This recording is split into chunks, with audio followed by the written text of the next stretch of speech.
Taming the Bicycle, Part 1 by Twain. I thought the matter over and concluded I could do it. So I went down and bought a barrel of Pond's extract and a bicycle.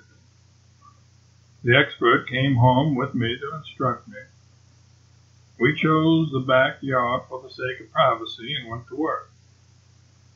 Mine was not a full-grown bicycle, but only a colt, a 50-inch with the pedals shortened up to 48, and skittish like any other colt.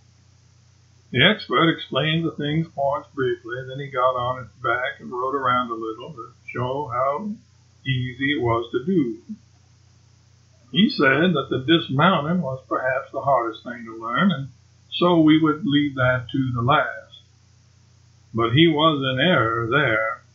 He found, to his surprise and joy, that all that he needed to do was to get me onto the machine and stand out of the way. I could get off myself. Although I was wholly inexperienced, I dismounted in the best time on record. He was on that side, shoving up the machine. We all came down with a crash, he at the bottom, I next, and the machine on top.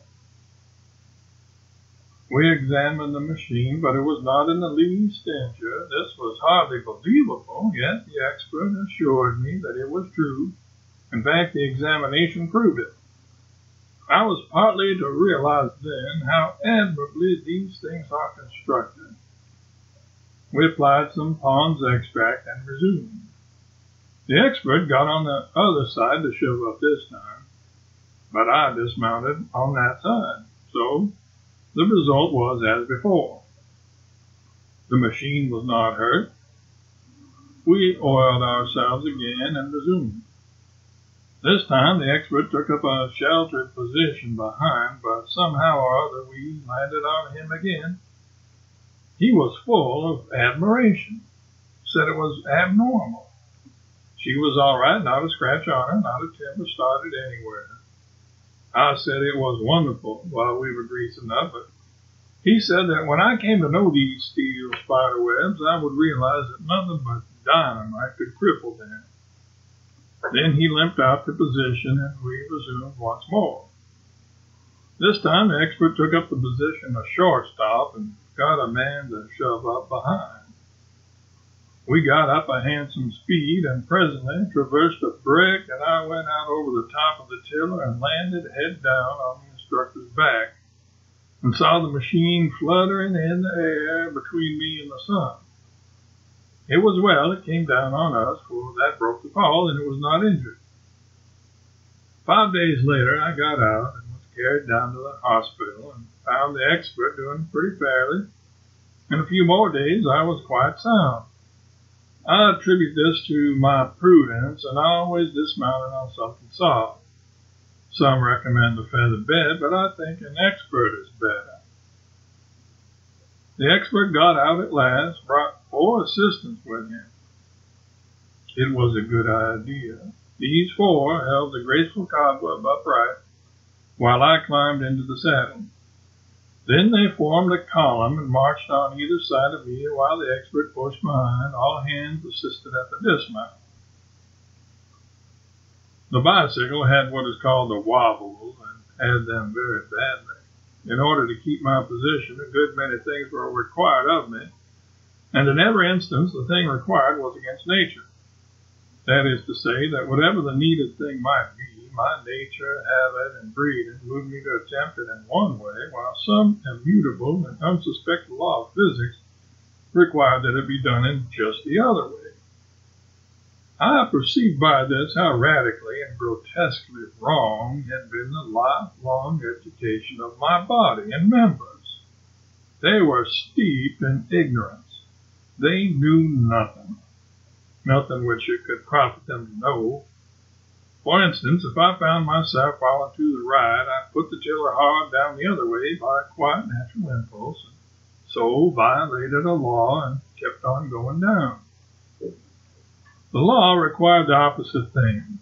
The big wheel must be turned in the direction in which you are following. It is hard to believe this when you are told it. and not merely hard to believe it, but impossible. It is opposed to all your notions, and it is just as hard to do it after you do come to believe it. Believing it and knowing by the most convincing proof that it is true does not help it. You can't any more do it than you could before.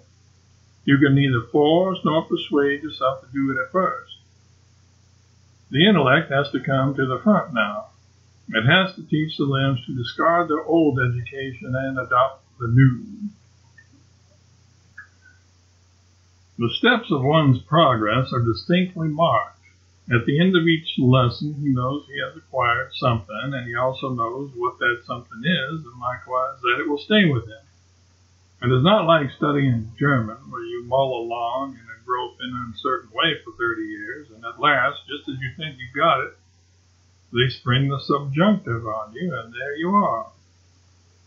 No, and I see now plainly enough that the great pity about the German language is that you can't fall off it and hurt yourself. There's nothing like that feature to make you attend strictly to business.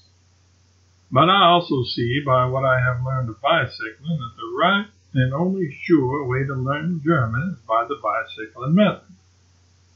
That is to say, take a grip on one villainy of it at a time, leaving that one half learned.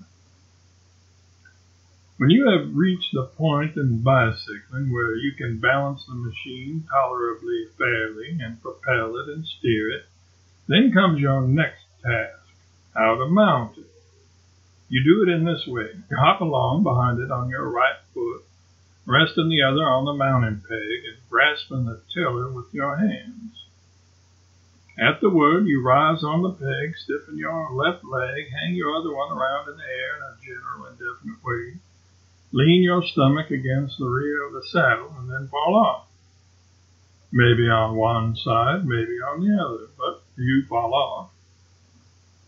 You get up and do it again, and once more, and then several times. By this time, you have learned to keep your balance, and also to steer without wrenching the tiller out by the roots. I say tiller because it is a tiller. Handlebar is a lamely descriptive phrase. So you steer along straight ahead a little while, then you rise forward with a steady strain, bringing your right leg and then your body into the saddle. Catch your breath, fetch a violent hitch this way and then that, and down you go again. But you have ceased to mind the going down by this time. You are getting to light on one foot or the other with considerable certainty. 6 more attempts and 6 more falls make you perfect. You land in the saddle comfortably next time and stay there. That is, if you can be content to let your legs dangle and leave the pedals alone a while. But if you grab at once for the pedals, you are gone again. You soon learn to wait a little and perfect your balance before reaching for the pedals. Then the mountain art is acquired, is complete, and a little practice will make it simple and easy to you. Those spectators ought to keep off a rod or two to one side along at first, if you have nothing against them. And now you come to the voluntary dismount. You learn the other kind first of all. It is quite easy to tell one how to do the voluntary dismount. The words are few, the requirements simple, and apparently undifficult. Let your left pedal go down till your left leg is nearly straight. Turn your wheel to the left and get off as you would from a horse. It certainly does sound exceedingly easy, but it isn't. I don't know why it isn't, but it isn't. Try as you may, you don't get down as you would from a horse. You get down as you would from a house afire.